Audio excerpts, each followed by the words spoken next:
Just day before yesterday, somebody sent me a message from the yoga center. There is something called as Jnana Linga. This happens very often, but this happened to a foreign national, so the message came to me little concerned.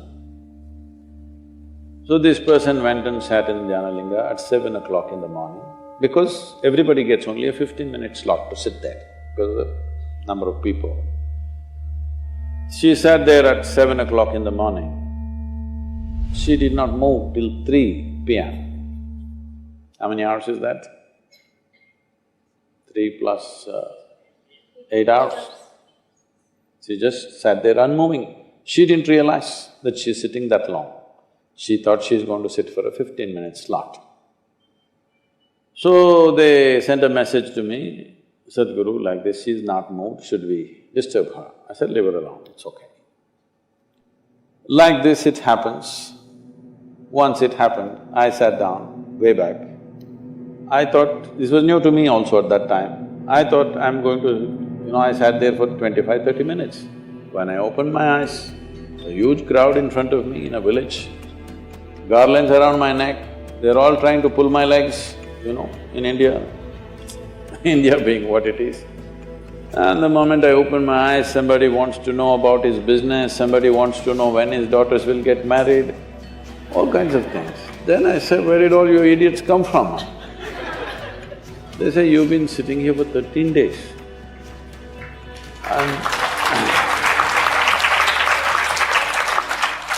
So, what happens in the system? That's what you're asking. See, right now, I'm speaking.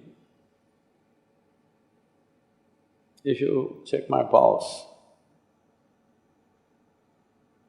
it's somewhere around 55, 58, in that region. If I simply sit quietly, it'll drop below 40. If I simply sit down and I'm doing something without interaction, talking, moving, if I simply sit, it'll drop below 40. Now this is at ease. This will not build any unnecessary friction inside. So the amount of energy it consumes is very low. All of you medical students, you know this, 20% of the energy in the body is consumed by your brain, though it is hardly a pound and a half at the most. So, this much body is consuming 20% of the energy. This much body is consuming only 80%.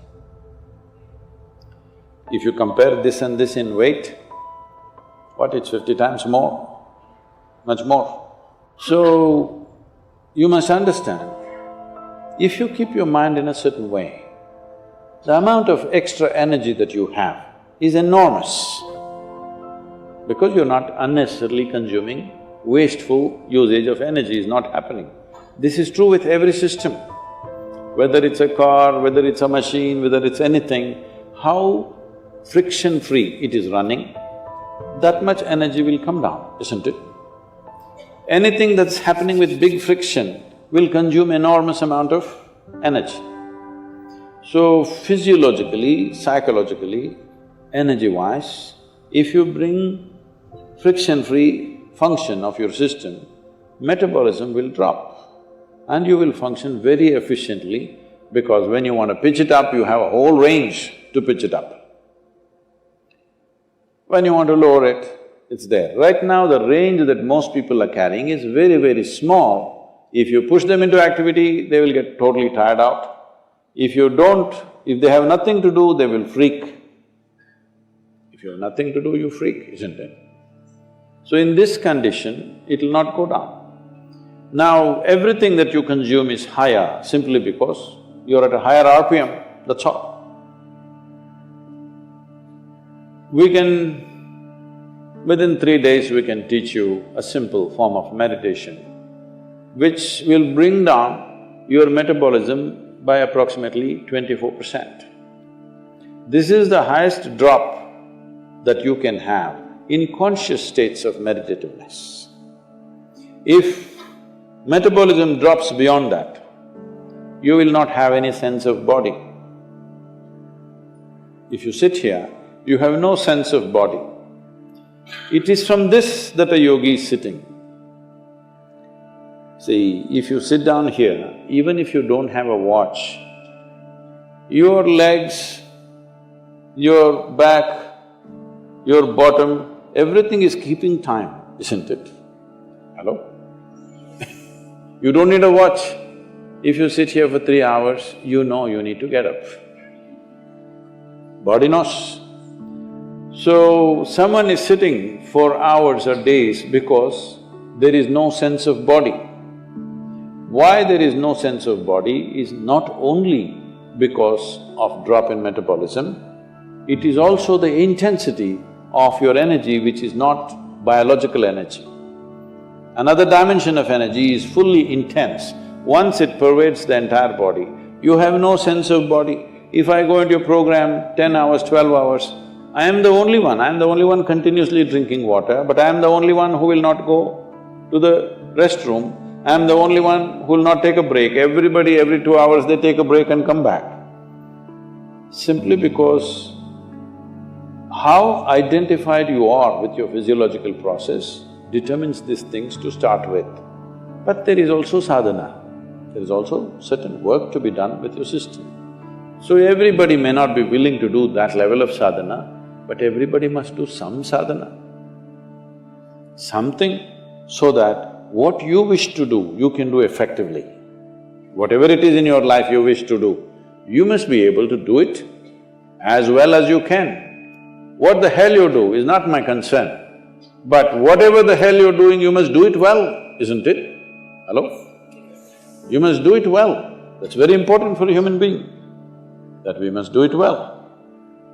So for this, it's very, very important that your own body and your own mind is not an impediment. Your own body and your own mind doesn't trip you all the time. There must be platforms on which you stand. Right now, people have sunk into it. See, this is a platform, it's good. Suppose it lets you sink into it, it's not a good place to sit and talk, isn't it? It's holding us up, so it's nice. Your body, your mind should hold you up all the time. If that happens, your dependence on the outside will come down. And also, water is not always consumed through the mouth. Body consumes water in so many ways. If you activate the system in a certain way, it consumes energy. See, right now you're eating food, drinking water, breathing air, everything for what? To generate energy. But science has clearly proved to you there's enough energy everywhere. So if you're able to take in energy as it is, if you're able to imbibe energy, how is this possible? The word yoga means just this. The word yoga means you're beginning to obliterate the boundaries of your individuality. Right now, this is me, that's you, 100% clear, isn't it? Why? Because you think this body is me, that body is you. This is a clear boundary. My body and your body has a clear boundary. My mind and your mind also largely has a boundary. Here and there we may overlap a little bit. But there is no such thing as my life and your life. Have you ever blown soap bubbles, or were you a serious boy even when you were in school? No. Did you blow soap bubbles? Let's say we sit here and blow soap bubbles. You got this big bubble, I got that big bubble. Now I said, this is my bubble, that little one is yours, this is my bubble. Poop, it went. Now I don't say this is my air, that is your air. Life is just like this. This is a living cosmos. You captured some, I captured some. How much you capture will determine the significance and the quality of your existence.